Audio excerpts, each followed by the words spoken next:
Faith Science Podcast. My name is Tyler Bublitz, and welcome back to the 8th Sunday after Pentecost for the week of July 18th, 2021, and I'm excited to have you here. I'm excited to dig into this week's podcast, and I'm excited because of where we'll get to this week, especially when I was looking at the text this week and thinking about kind of the question and where we left off from last week. There's going to be a little bit more humble pie. And for me, part of it is even talking to myself in this one. It's not going to be just environmental, like I kind of went off of a little bit last week, but kind of also bringing up some bigger questions. But I think that's one of the things where we're at is at times within our own lectionary and our own world, we need to be able to give that deep cut to challenge ourselves, to push ourselves, to go a little bit deeper. So the question I posed for you guys last week on Twitter was, where do you see as a world community putting human things ahead of God things, and what are we going to do about it? And I got various different responses this week, but a lot getting even to how there's debate to be had, but we've made it even harder on ourselves, that we've made them political, or we've made lines in the sand, and so thus it makes it harder for us to be able to hear each other, much less hear what God is trying to tell us. And I think that's a really key thing to think about. How often do we put things that we value ahead of what maybe God has for us? And I'm going to propose that there's one that has been literally given to us in Scripture multiple times over, and we love to ignore, especially in the Western world, especially in developed nations, and that'll be my teaser that I have for you. So let's just jump into it. The alternative first reading this week is from 2 Samuel chapter 7, verses 1 to 14a. This is kind of a fascinating story. So you have David has been given, he's king, and he decides, you know what our God needs is a house. That's what he needs. And he goes to the prophet Nathan and says, what do you think of this? And Nathan's like, this is a great idea. We should do this. God then comes to Nathan and being like, hey, man, you're a prophet, and at what point were you going to ask me about this? To be honest and blunt with you, I, through my whole existence, haven't lived in a house, so why would I want a house now? I want to be in and among the people, and so thus, let me be in a place where I can build the house of Israel, that I am in and among the people, instead of a physical structure. And I think that's really an interesting thing, and especially what we've gone through over the last 15 months or so. I think this text rings a little bit differently, and I think it's something that now the church as a whole, with capital C, is trying to reflect on and think about a little bit more of how do we make sure that we're bringing this good news to the people out and among in a community. The psalm that goes with that is Psalm 89, verses 20 to 37. And this is kind of a nice little summation of King David, and that how he's anointed and how God has so many different things as long as David is, and for us even, as long as we are putting God first. There is a lot of faithfulness and steadfast love that will then come out of us because of that. And because then we are grounding our salvation in God, there are things that God wants to be able to use us for and to move us forward in. But if we are stubborn, that's when we then realize that it's God who's giving us this stuff, not of our own creation. The other first reading that you could use is from Jeremiah chapter 23, verses 1 to 6. This is an interesting text because, one, it's comparing the leaders and other kings around Israel to shepherds, which is, again, something that would have been somewhat relatable with low-level communities, but essentially that God is getting upset with leaders that are more scattering the flock than bringing them together, and that he is calling and will raise up leaders that will bring the people together, will bring them and unite them together. And that's something that will then provide the safety that we're all looking for, is through that being united. The psalm this week is Psalm 23, and this is the third time this year that we've had this psalm, and it's the typical, "The Lord is my shepherd, I shall not want." But I think it's kind of interesting this time around, and we'll dive into it a little bit more in a little bit. But again, it's first looking at God as a shepherd and us as the sheep type of idea and guiding us through. But then in verse 5, "You prepare a table for me in the presence of my enemies. You anoint my head with oil. My cup overflows. Surely goodness and mercy shall follow me all the days of my life, and I shall dwell in the house of the Lord my whole life long." But the idea of then the blessing that comes from trusting and the blessing that comes from resting is really a unique and interesting thing we'll dive a little bit more into. The New Testament reading is from Ephesians chapter 2, verses 11 to 22. This is then kind of recognizing how the church has expanded and how at times you had Gentiles who were the uncircumcised, and how there was this physical condition of the circumcised versus uncircumcised and that recognition, but now how Jesus Christ coming into their lives poured out his blood for all, and through that recognition that it isn't then a physical symbol, it's more of an internal symbol, that God is then trying to unite all of us and bringing us all together like a good flock and bring us and unite us together. And it's just a beautiful, beautiful thing. The gospel text this week is out of Mark chapter 6, verses 30 to 34 and 53 to 56. Two things that we want to mention here before we really get into the text. First, in verse 30, it is referred to the disciples as apostles. This is one of two times that the disciples get recognized as apostles. The second time is much later in the book. And second, the text that we're kind of overlooking here is the feeding of the 5,000 and Jesus walking on water. And we'll kind of get into that a little bit here, and potentially it's something you might want to add in, especially that we'll be getting into the Bread of Life discourse over the next 6 weeks with John.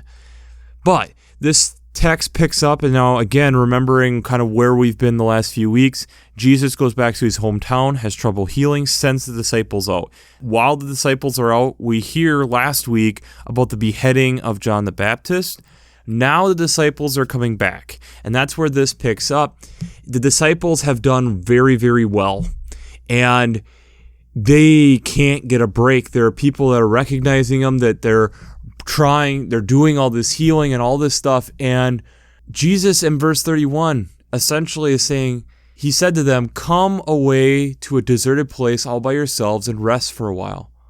For many were coming and going, and they had no leisure even to eat.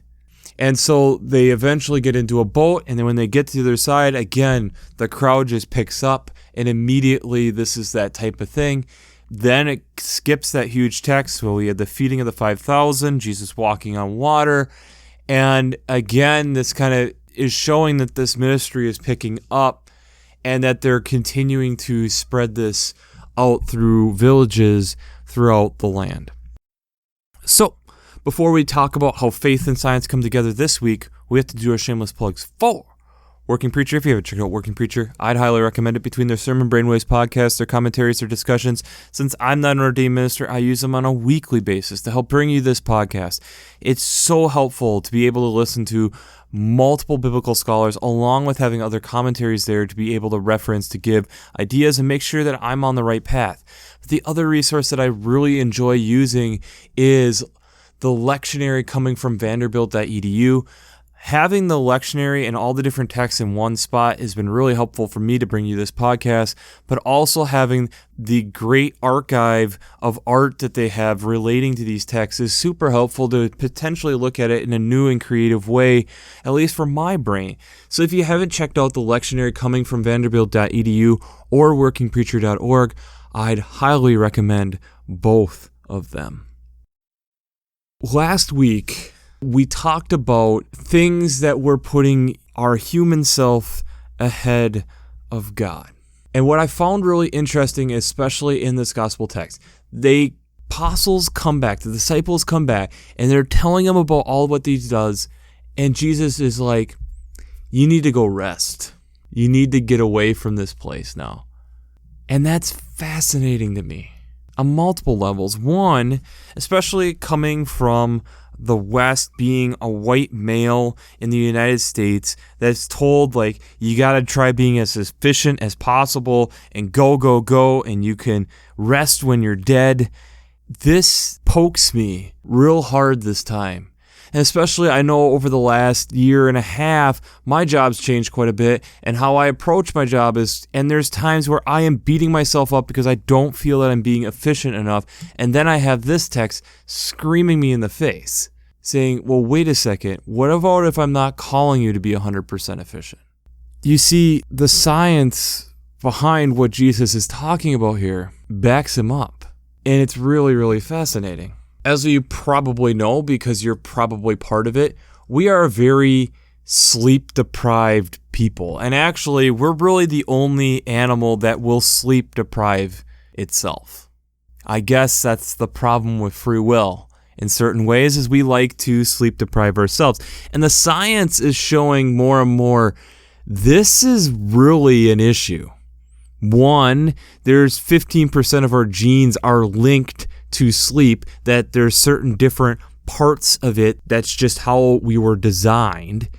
Our hippocampus is looking for light sensing cells, and at some point the melatonin has to come in, that sleepy sensation. But if we can trick it by light or different things, we can kind of forego that. But then we potentially, and there's still a lot of research still to be done here, but it's leading to having trouble making memories, because our brain naturally from the day puts all our memories into short-term memories, and it's through sleep that helps us put it into that archival long-term memories. They're starting to show more and more like heart disease, diabetes, and multiple other physical ailments, even sex drive and testosterone and estrogen is linked to sleep and rest.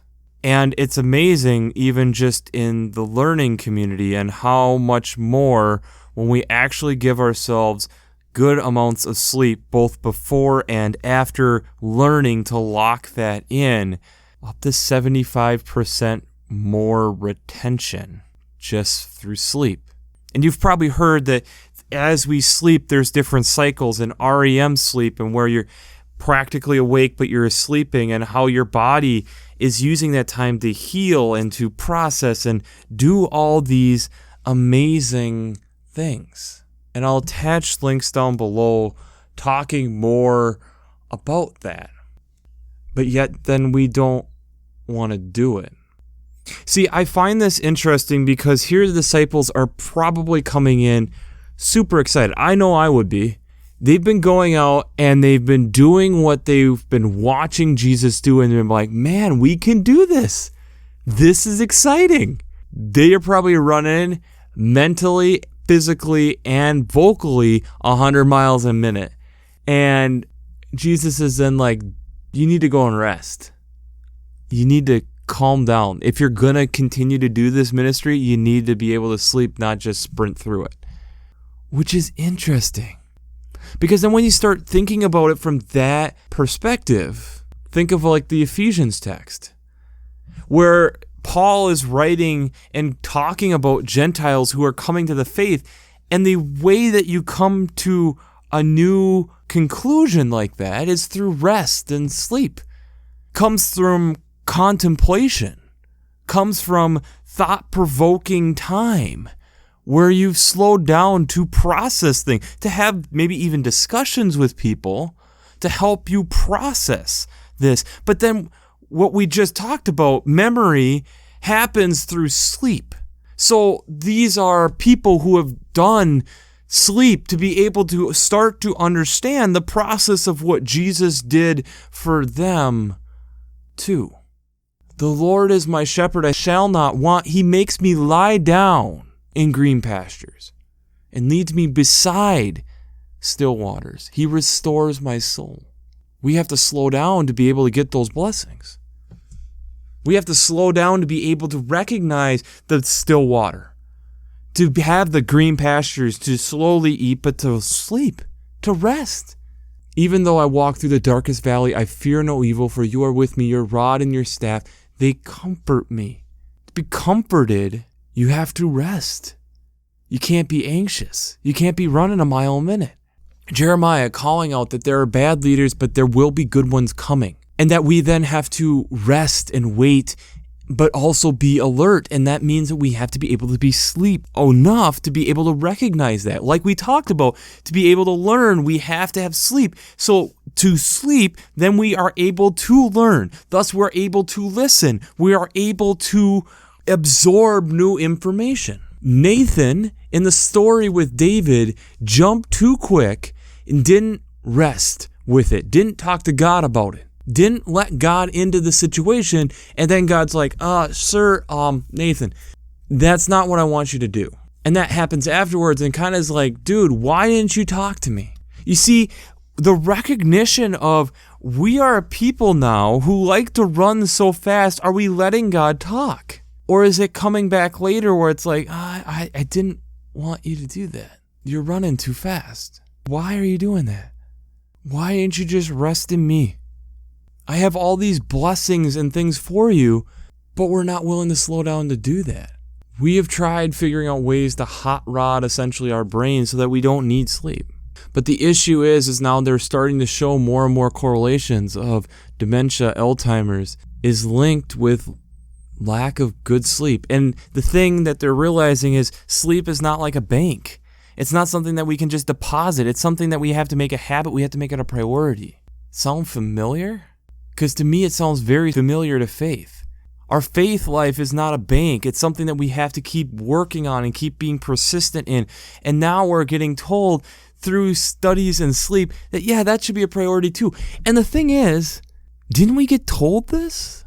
Honor the Sabbath and keep it holy? A day of rest? Jesus recognizing for us to be able to do the ministry and to do it well, there has to be times where we rest. There has to be times where we need time to process, and rest is one of those places.